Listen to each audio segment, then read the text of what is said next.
महाराष्ट्र के मुख्यमंत्री एकनाथ शिंदे का अपने सांसदों को निर्देश दिया गया है, इंडिया गठबंधन के नेताओं के संपर्क में ना रहने को कहा गया है। शिवसेना शिंदे पार्टी की तरफ से लोकसभा की 7 सीटें जीती गई हैं। उद्धव गुट से संपर्क में रहने की खबरें भी सामने आई थी। शिवसेना शिंदे के सांसदों की बैठक में यह निर्देश दिए गए हैं कि उद्धव ठाकरे की पार्टी, यानी कहें कि शिवसेना उद्धव गुट की जो राजनीतिक दल है उनके संपर्क में रह रहा हो, क्योंकि अभी ये बड़ी खबर इस बीच निकल कर आ रही है। आपको बता दें कि शिवसेना 2 हिस्सों में बंट गई थी। एक शिवसेना उद्धव गुट के तौर पर और दूसरी शिवसेना शिंदे गुट के तौर पर सामने आई थी।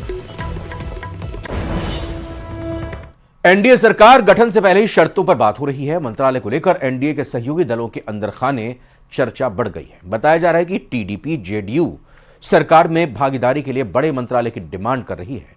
आइए इस रिपोर्ट में देखते हैं।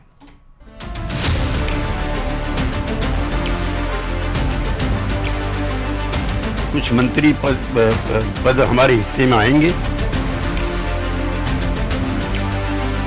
देश में तीसरी बार एनडीए की सरकार बनने जा रही है।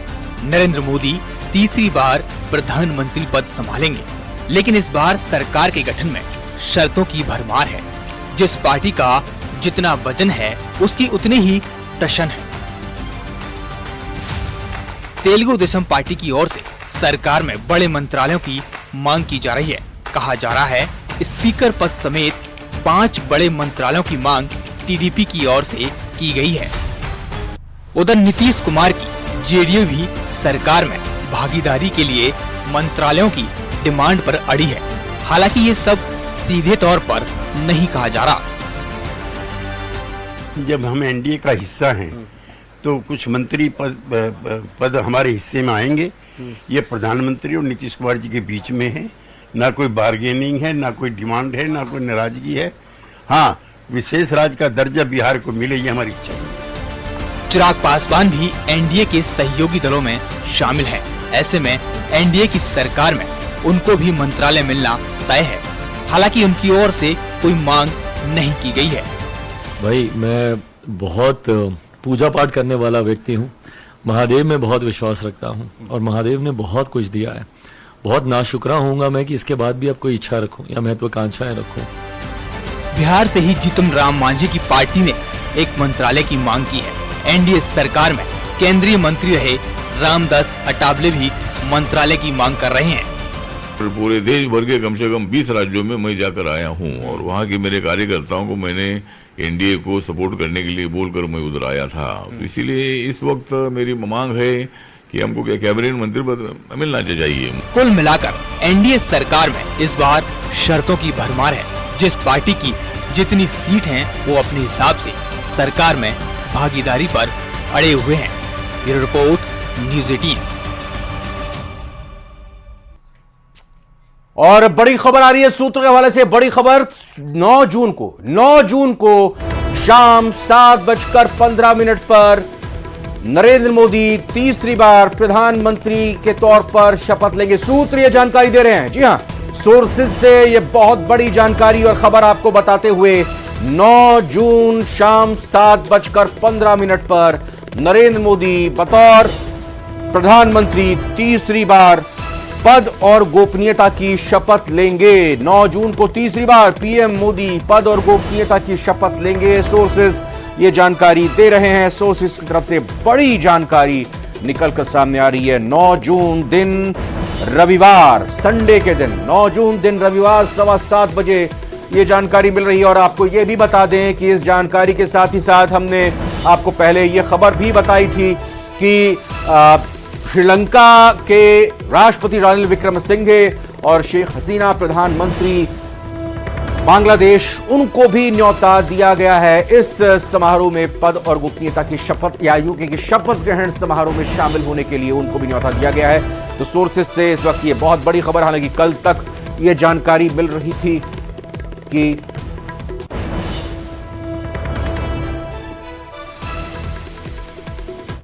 इसके अलावा अगली खबर का ये रुख करते हैं। नई सरकार में हर गठबंधन का नेता अपनी पार्टी के लिए कोई ना कोई मंत्रिमंडल की मांग कर रहा है, लेकिन जेडीयू के वरिष्ठ नेता केसी त्यागी ने साफ कर दिया है कि मंत्रालय पर कोई बार्गेनिंग नहीं होगी, कोई मोलभाव नहीं होगा। हालांकि उन्होंने अग्निवीर योजना के लिए समीक्षा करने की बात कही है। साथ ही उन्होंने बिहार को विशेष राज्य का दर्जा दिलाने की भी इच्छा जाहिर की है। प्रचार गलत है, लेकिन जब हम एनडीए का हिस्सा हैं तो कुछ मंत्री पद हमारे हिस्से में आएंगे। ये प्रधानमंत्री और नीतीश कुमार जी के बीच में है, ना कोई बार्गेनिंग है, ना कोई डिमांड है, ना कोई नाराजगी है। हाँ, विशेष राज्य का दर्जा बिहार को मिले, ये हमारी इच्छा जरूर है। दो महत्वपूर्ण विषय है, वन नेशन वन इलेक्शन और यूसीसी पर जेडीयू का क्या मत होगा? क्योंकि वन नेशन वन इलेक्शन पर हम सरकार का समर्थन कर चुके हैं। यूसीसी पेचीदा विषय है, सभी को साथ लेकर, सभी को विश्वास में लेकर, सभी से चर्चा करके इस विषय को तलाश करना चाहिए।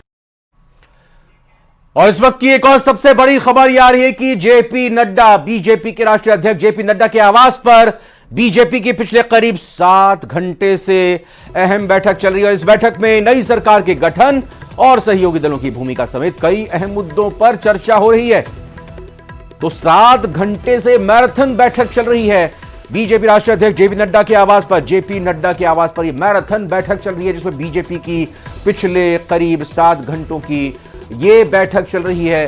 दिग्गज नेता इस वक्त बीजेपी के इस बैठक में शामिल हैं। इस बैठक में नई सरकार के गठन के लेकर, सहयोगी दलों की भूमिका को लेकर, नई सरकार के स्वरूप को लेकर अहम मुद्दों समेत कई मसलों पर चर्चा की जा रही है। और आइए रुक करते हैं कुछ और खबरों का। सुखदेव सिंह गोगा मेडी हत्याकांड से जुड़ी यह खबर है। पंजाब के कई इलाकों में एनआईए ने सर्च ऑपरेशन किया है। गैंगस्टर गोल्डी बरार के गुर्गों के खिलाफ सर्च ऑपरेशन किया गया है। गोल्डी बरार समेत अन्य गैंगस्टर्स की जानकारी देने की अपील जारी हुई है। एनआईए ने लैंडलाइन व्हाट्सएप नंबर जारी किया है। ये लैंडलाइन नंबर आपको बताते हैं, 0172-0172 ये कोड है। और दूसरा मोबाइल नंबर की अगर बात करें 268290126826829001। व्हाट्सएप नंबर क्या है? 7743002947 7743002947। गोगा मेडी हत्याकांड की एनआईए की तरफ से तफ्तीश की जा रही है। उगाही और धमकी देने से भी जुड़ा हुआ यह मामला कहा जा रहा है।